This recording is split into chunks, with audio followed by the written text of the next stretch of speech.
Good evening and welcome to Coach's Corner West here from Buckeye Central High School. And before we get started, I'll go ahead and run down our list of sponsors. And Adam Weisner and Associates at Advanced Fiber Technology, Coach Tim Plumley at Mohican Sports Medicine and Rehabilitation, Matt Studer, Spitzer Chrysler Dodge Jeep Ram and Kia in Mansfield, along with Rob Lust at the Edgefield Animal Clinic, Matt Ramsey, John Ziegler and Drew Young, Frank Heinlein and Associates at Bucyrus Blades, and Roger Brown at Winks Lock and Safe. I'm joined this evening by Drew Rose, Coach Tom Howell, Coach Chris Moyer, along with Tyler Sanderson. Thanks, guys, for coming along. And we have Tyler here, who's kind of been battling through injuries, and then obviously Steven Sostakowski as well. Just explain kind of how difficult it's been to navigate this season. Well, I thought. We played pretty well in our scrimmages. There was a lot of good, high expectations for us. We, as a team, we had, Stevens' injury was crucial. I think it took us a while to get over it as a whole. We worked our way through it. And Tyler got hurt the same game. It was a re-injury, I guess we could say. And he's gotten it out. It's frustrating. I'm frustrated. These guys were frustrated.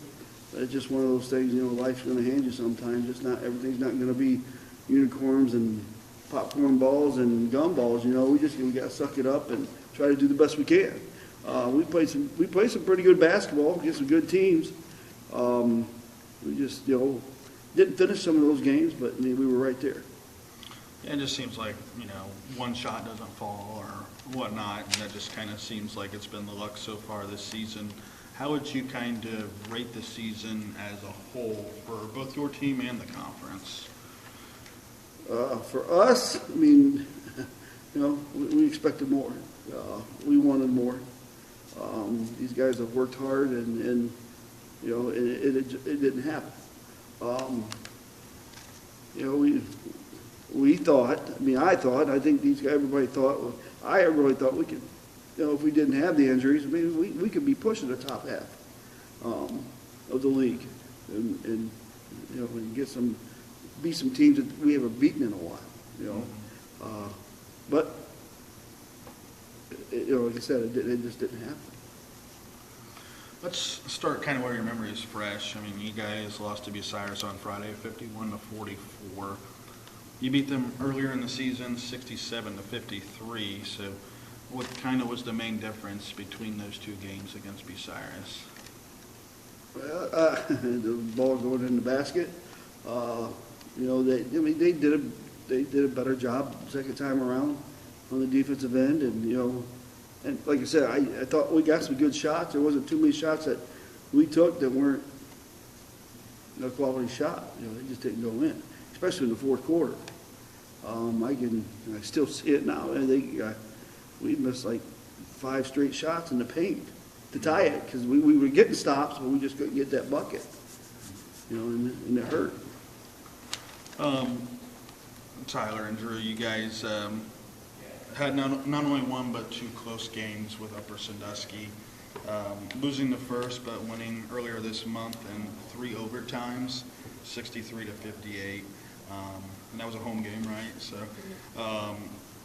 what went right the second time around? Could you guys kind of rate that, and how crazy was it to be in a 3 overtime game? If I remember right, the first time we had played Upper, we were down like 15 at halftime. So I think the main difference between the first and second game is that we stuck with them the entire length of the game instead of just battling back.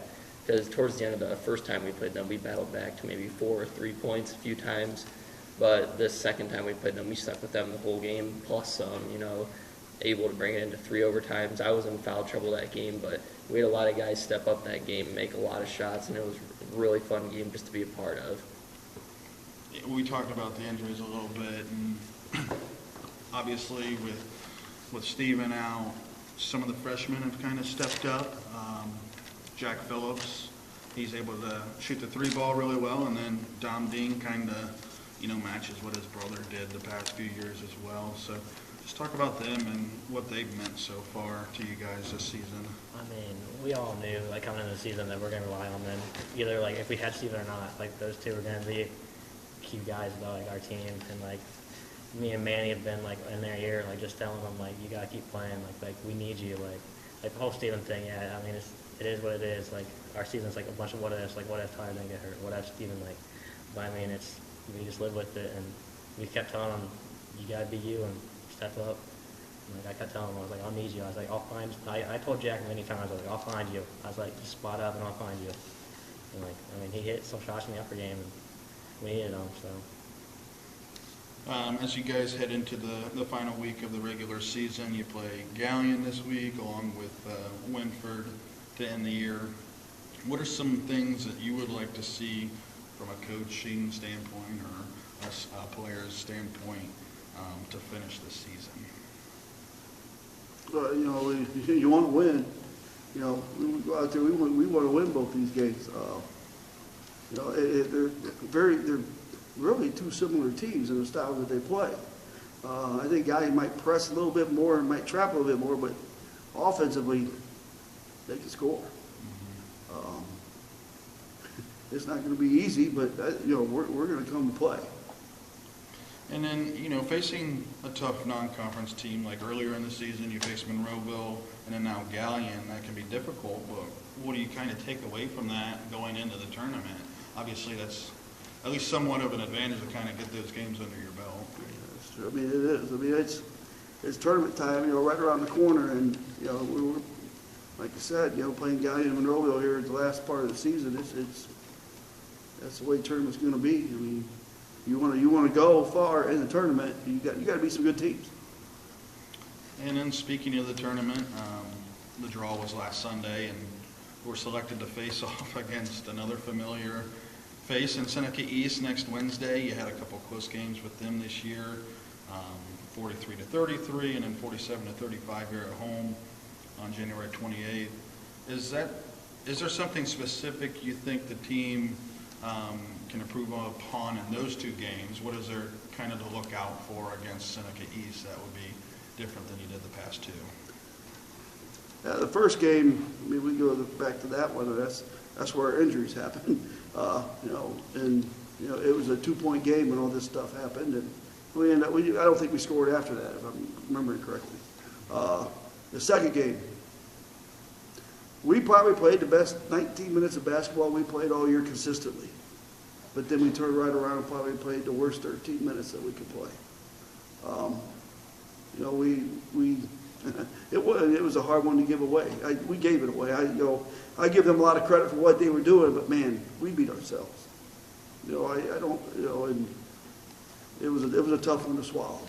Mm-hmm. And Coach Moyer, you know, kind of talk about. Obviously, you're alongside Coach Howell every game, and just kind of what's your role heading into the tournament with Coach Howell, kind of scouting-wise, or what kind of goes into your process there? You know, we've got a pretty good system. Coach Howell is usually doing the majority of the advanced scouting. I'm going back and spending the time watching our previous game film. I'm feeding him clips and information of, hey, this is stuff we got to work on during the week. You know, we're familiar with everybody. Obviously, Galleon and Winford we're very familiar with. Winford, Galleon we went and watched the other night versus Cyrus, but we watched film on there. But typically that's my role more than anything. I look at the stats a lot more just because Coach is so much thrived in getting a practice schedule, but also watching the film ahead. And I watch it as well. But typically we're, you know, without Steven and whatnot, we're figuring out ways to score the ball. Anybody that's watched us all year knows that we defend pretty well. And how can we score? You know, and testament to the kids. You know, you go back to that upper game, it was fun to see the ball go in the hole. I mean, we defended well, we competed well, but your energy level is just so much better when the basketball is finally going in. You know, and trying to keep these guys upbeat because it is frustrating. I mean, no one's gonna lie. Our league is a tough league. You know, I told Coach the other day, I was looking at Martin RPI. Our strength of schedule in our district is we have the highest strength of schedule there, winning percentage wise. You know, so We play a tough schedule, but we compete. Yeah, and then now you gotta go play another N10 game against Seneca East. And do you guys kind of see that as an advantage to them as well? Because they've obviously played you guys twice. I think, is there, I guess, when you're calling out plays, everybody knows what play, exactly down to the exact science of what the play is. You know. So how can you change that up, I guess, without giving too much information away here? It's in our league, 100%. Everybody does a great job scouting. You don't run anything without anybody knowing. And we talk a lot to the kids. It's a player's game. It's kind of like this Galleon game coming up. Everybody knows Galleon wants to run. They're going to track. They're going to press. The same way with Seneca East. They want to speed us up. We know what they do very well, and they know everything that we're going to do. But it's executing. I always say this about with Crawford. Dave runs a ton of the same stuff year over year over there, and everybody knows it. But they do such a great job of executing. That's why they have so much success. And Anthony's doing the same thing at Seneca East this year. They got a nice team. They're athletic, but our guys feel like we gave 2 away. They feel like they didn't play well, but I think part of that was because we were defending so well that we make them tough, to form the score. So, but yeah, there's no secrets. It's roll the ball out and have at her, and that's kind of fun in our league, but it is brutal some nights too because there's no break from top to bottom. And proud of our kids that we haven't been pushover all year in our league, and every coach say the same things. Our kids are out there competing. Unfortunately, we just ain't had the ball go in the basket enough. So you guys are winding down your senior years here. What's one word of advice that you would have for some of the younger guys now that you've been almost through your senior season?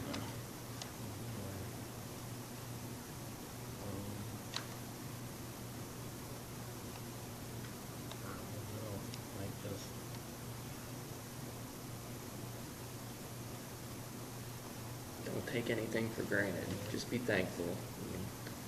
Not everybody gets to do the things that we get to do, so it's just important to remember that while it's going on. As you get closer to it coming to an end, that's when you start to realize it more. Like, oh, I wish I would have thought this way a few years ago. Maybe I would have worked a little harder then, or maybe I would have done this then. But it's just, you got to stay thankful. I just have fun and live in the moment. You're not getting this back. This is our last time. It's sad, but you just gotta have fun with it. And every game's fun. It's fun competing. Coach Howell, they'd probably give everything to go back there and compete it. You just gotta do it when you have the chance. All right. Well, thanks, guys, for coming along for the ride, and good luck, obviously, against Seneca East, Galleon, and Winford, wrapping up the season here. So. Thank you. Thanks for what you do. Yep. Thank you, guys. Thank you.